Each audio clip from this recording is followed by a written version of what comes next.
Hello, जय Hind everyone. आप सभी के लिए एक बहुत मोस्ट इंपॉर्टेंट न्यूज है जो कि आप लोग ध्यान से सुनिएगा। क्या है कि सेना में जो भर्ती की प्रक्रिया में अब चेंजमेंट कर दिया गया, बिल्कुल कंप्लीट रूप से चेंजमेंट। आर्मी, नेवी, एयरफोर्स तीनों में चेंज किया गया। वो भी जो आर्म फोर्सेस होते हैं, जैसे कि सेलर हो गया, एयरमैन हो गया, और आर्मी जीडी की जो भर्ती होती है जो कि रैली के द्वारा होती है, उसमें चेंजमेंट। जो आर्म सैनिक बनते हैं, जैसे जैसे सैनिक कहा जाता है, अग्निपथ स्कीम द्वारा जो भी सैनिक भर्ती होगा उससे क्या कहा जाएगा? अग्निवीर सैनिक कहा जाएगा। तो बात देखिए इसमें क्या क्या आपके फायदे होंगे, क्या नुकसान होंगे, तो आप हम लोग यहाँ पर जो है पूरी डिटेल से जानकारी करें। देखो, ये तीनों सेनाओं पर अप्लाई की गई है, चाहे आप आर्मी हो, एयरफोर्स हो, या आपकी नेवी हो। नेवी में कौन कौन सी पोस्ट होती है? AA एंड SSR, और एयरफोर्स में X and Y group. Army में तो आपको पता ही है, आर्मी जीडी। तो ये बात ध्यान करिए कि आर्मी में अब इसमें क्या है कि जो सैनिक भर्ती होगा वो कितने साल के लिए भर्ती होगा? 4 ईयर्स के लिए, विद ट्रेनिंग मिला करके। यानी आपकी इस 4 सालों में इंक्लूड ट्रेनिंग भी होगी। यानी ट्रेनिंग जैसे होती थी ना, वो ट्रेनिंग जो आपकी 16 या 22 महीने की होती थी, अब उसे 16 महीने 2 वीक का कर दिया गया है। इस प्रकार से आपकी ट्रेनिंग ली जाएगी 4 ईयर्स के अंदर ही। तो बात ध्यान करिए, यहाँ पर जो सैनिक, जैसे मान लीजिए जितने भी सैनिक यहाँ पर सेलेक्ट होंगे, तो उनमें से जो 25% लोग होंगे, यानी कि 25% लोग परमानेंट के लिए सिलेक्ट होंगे, परमानेंट जॉब करेंगे। यानी कि उनकी देखा जाएगा, वहाँ का कार्यकाल देखा जाएगा, आप किस प्रकार से वहाँ ड्यूटी किए थे, या फिर आपकी फिटनेस देखिए, आप फिट हैं या नहीं फिट है मेडिकली, जो भी उनका देखने का तरीका होगा अपने हिसाब से देखेंगे। आप वहाँ पर किस प्रकार से सेवा दिए 4 साल सेना में, 4 साल तो आप रहेंगे ही, तो उस प्रकार से हर एक चीज़ को वो देख करके आपको देखेंगे आप उन 25% में जा सकते हैं या नहीं जा सकते। क्योंकि 75% लोग वहाँ से बाहर कर दिए जाएंगे 4 साल के बाद, और जो 25% लोग होंगे वही ही परमानेंट वहाँ पर जो है ड्यूटी कर पाएंगे। ये बात, ये सभी तीनों, आर्मी, एयरफोर्स और नेवी, तीनों में ये बात जो है लागू है। 25% लोग जो होंगे परमानेंट ड्यूटी करेंगे।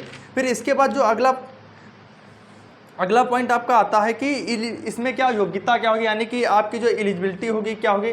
इसमें जो एज है 17.5 से आपकी जो होगी 17.5 से 21 ईयर के बीच के ही लोग फॉर्म। अभी तक जैसे आपका एग्जाम होता था, जैसे आपकी रिक्रूटमेंट की भर्ती होती थी, कि जैसे एयरफोर्स की मैं बात करूं, आपका सबसे पहले क्या होता था? रिटन एग्जाम होता था, देन आपका फिजिकल होता था। जो लोग स्टूडेंट रिटन एग्जाम में मेरिट में आ जाते थे वो फिर क्या देते थे? फिजिकल देते। फिजिकल के बाद आपकी जीडी होती थी, जीडी के बाद आपका क्या होता था? मेडिकल होता था।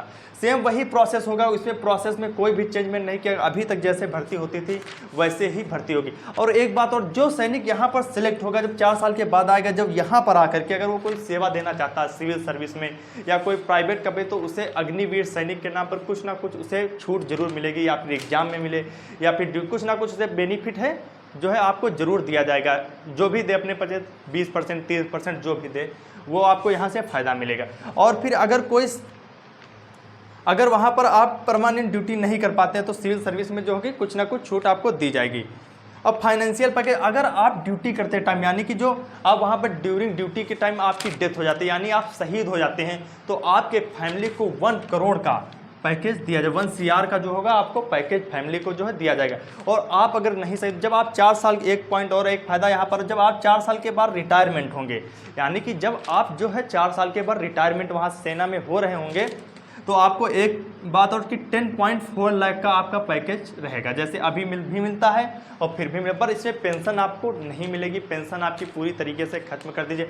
हाँ, ये जो 25% आएंगे, अब इनके बारे में पता नहीं, अभी जो इनके बारे में चर्चा होगी, आज ही हो रही है कि इन 25% लोगों को पेंशन मिलेगी या नहीं, शायद इनको मिलेगी।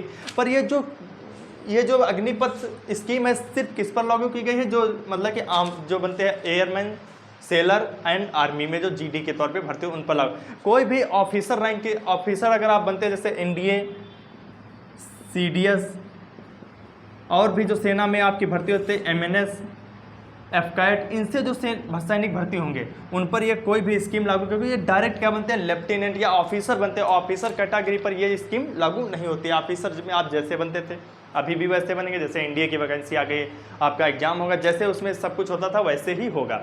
तो ये आपके लिए एक इंपॉर्टेंट न्यूज़ थी, आप लोग तैयारी कर सकते हैं, इससे आपको बेनिफिट मिलेगा। एयरफोर्स, नेवी, आर्मी, जिसकी भी आप तैयार, पर एयरफोर्स वाले स्टूडेंट सोच रहे होंगे कि जो हमारा अभी तक तो रिजल्ट ही नहीं, अब आपका चांस बन रहा है क्योंकि अब ये स्कीम भी लागू कर दी गई, उन्होंने बताया 90 दिन का उन्होंने समय मांगा है, तो इसका मतलब ये जो भर्ती है आपका जो रिजल्ट लटका हुआ वो भी रिजल्ट भी बहुत जो है जल्द आ जाएगा। तो ये बात आप लोग याद रखिए, इसलिए आप पढ़ाई शुरू कर दें। आप लोग जो पढ़ने में अच्छे होते हैं तो एयरफोर्स नेवी से ज़्यादा, जैसे आप क्लास 12th में पढ़ रहे हैं तो एयरफोर्स और नेवी से ज़्यादा आप लोग किस पर फोकस किया करिए, एनडीए पर फोकस किया करिए। This is the best vacancy, इससे अच्छा आपको कुछ नहीं, सीधा ऑफिसर बनिए। मेहनत आप जितनी यहाँ पर करते हैं उतनी ही मेहनत आपको यहाँ पर भी करनी पड़ती है, बस थोड़ा ज़्यादा मेहनत करिए, थोड़ा क्लास 11th और 12th से ही पढ़ते हुए चलिए।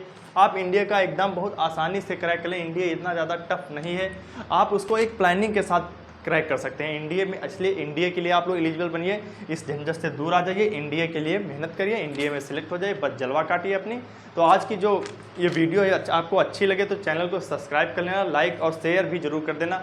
जय हिंद। अगर आप मैथ के प्रैक्टिस क्वेश्चन देखना चाहते हैं इंडिया वाले स्टूडेंट तो हम सीरीज ला रहे हैं, अभी आपका कॉम्प्लेक्स नंबर खत्म हुआ है, इनवर्स फंक्शन मैंने स्टार्ट कर दिया है, तो इनवर्स फंक्शन के प्रैक्टिस क्वेश्चन की सीरीज चलेगी कल से, तो उसको देखना ना भूलिएगा। जय हिंद।